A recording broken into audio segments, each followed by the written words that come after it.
Alrighty, so today's lesson is about wind and thermals, maybe more aptly airflow. If you're a good hunter, you know the importance of understanding both wind and thermals. But if you're a great hunter, you take it one step further. They understand how thermals and wind react to objects, how canyons pull and push air, and how air flows throughout the mountains.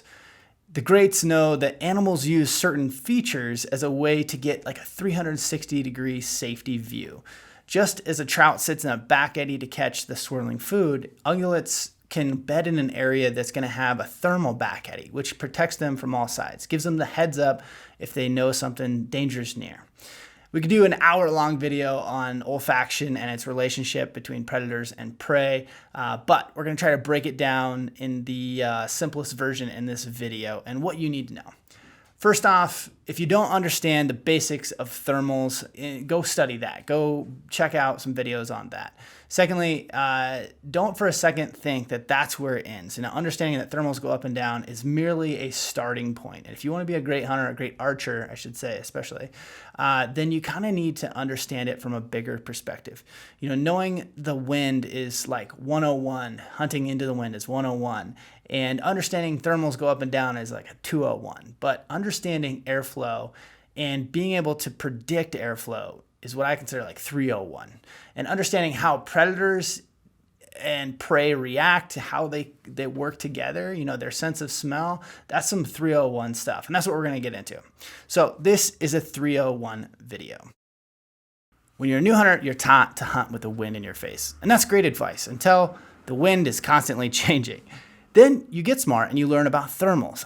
The wind is changing because as the air warms, it rises. Finally, you have it all figured out, or at least so you think. But still, every time you get into a herd of elk, you're cursed by this bad luck wind. In the last minute, it swirls on you and spoils your plans.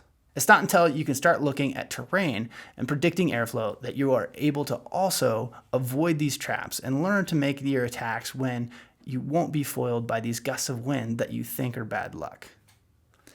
All right, so the first thing you need to understand is that predators in the wild rely on their nose more than we can ever wrap our heads around.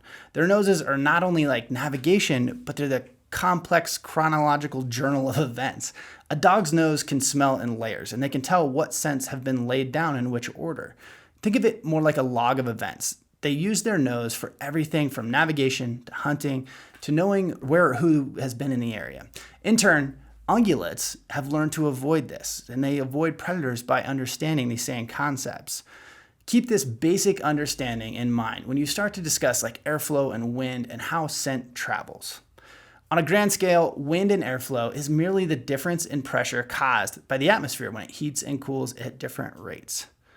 The reason airflow travels up hills is because the sun warms the air and it starts to rise. This makes thermals go up, right? We have a basic understanding of this. So as temperatures rise, the thermals start to go up. And that's kind of the 201 level, right?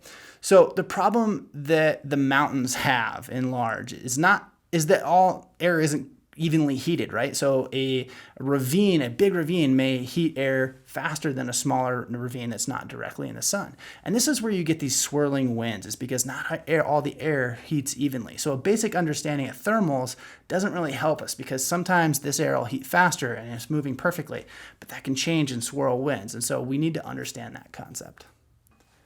Alrighty, so this is beneficial as you can look at features around where you're hunting and have some rough idea of things that might cause the winds to swirl, canyons, things like that. So next, we're going to talk about prevailing winds. And prevailing winds are the same thermal changes, just on a much larger scale. So think about the entire hunt area that you're in. So sometimes it can be seasonal, sometimes there is no prevailing winds, you get just swirling winds. But by and large, prevailing winds are important to understand because they're just kind of the overarching force for micro movements throughout an area. The best way to understand prevailing winds and their effects ultimately as a way to predict airflow direction is to think of them almost like water. And the reason why we say airflow over wind direction is because that's more closely resembling what it is. As air travels through the mountains, through things, it encounters obstacles. And these obstacles will inevitably have a similar effect on the physics of that airflow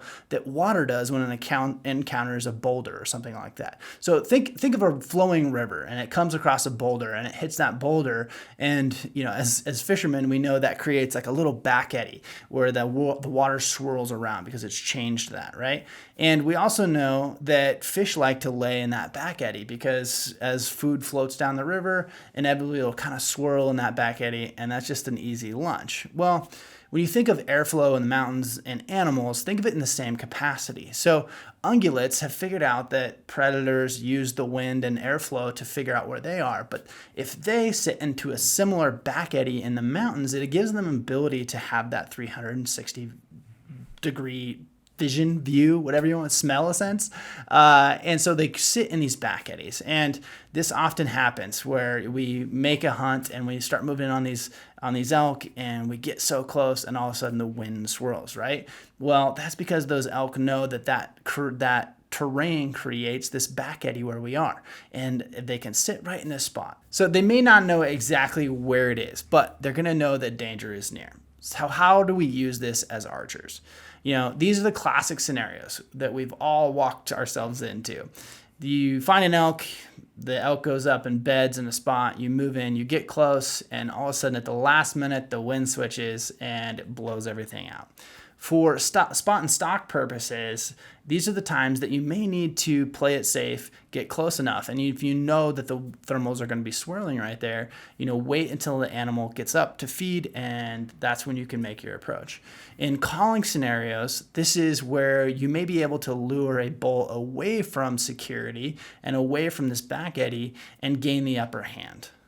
Let's look back at our water-air analogy. Let's break down how larger canyons, aka bigger air receptacles, can pull or draft air from smaller canyons and ravines. In this scenario, let's say the prevailing air flows and traveling up this canyon. Even though you have this you can feel the air on your face traveling from left to right. From the glassing point, that larger airflow can actually draft air out of the smaller drainages, and sometimes it can overpower thermals or play with thermals. This can be one of the most important concepts to understand when it comes to closing and those final approaches on an animal. It's so important to know and understand prevailing winds, airflow, thermals, and how have all those combined to either help or hurt your final approach. All in all, if you want to be a great archer and a great hunter, think about wind more as airflow and understand how ungulates live and die by their nose year round. I've learned a ton, and when you stop blaming the wind switching and you get curious about why and where the wind is going to switch, you'll find that you're able to predict, and I know that's a tough term, but you'll be able to predict where these things are going to happen, and stop putting so much faith in the wind gods, because I think there's a lot of times we can predict where or when the wind is going to swirl and try to avoid those situations the best we can. It's not going to happen every time, but a lot of times you can say, okay, these elk, deer, whatever, are there because of this reason. And maybe if I go here, the wind will be doing this. Not always perfect, but it's a great, great start.